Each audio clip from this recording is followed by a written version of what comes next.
Right, give me different kinds of trees. Go. Apple tree. How about you say? Christmas tree. Christmas tree.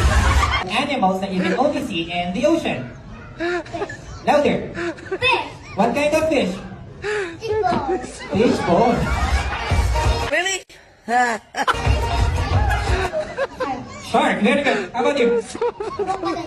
Crocodile or saltwater crocodile. Say, give me any kind of fish that you can see, or animals that you can see in the ocean. Shark. Louder. Shark. Shark is already given. Aside from shark. Baby shark. Now, give me different kinds of animals that has 4 legs. Go. Cow. Cow. Crocodile. Crocodile. Puro pa crocodile. ah. Crocodile. You say. Chicken. Dalawa lang yung pakain ng chicken eh. Aside from that. Two chicken. What?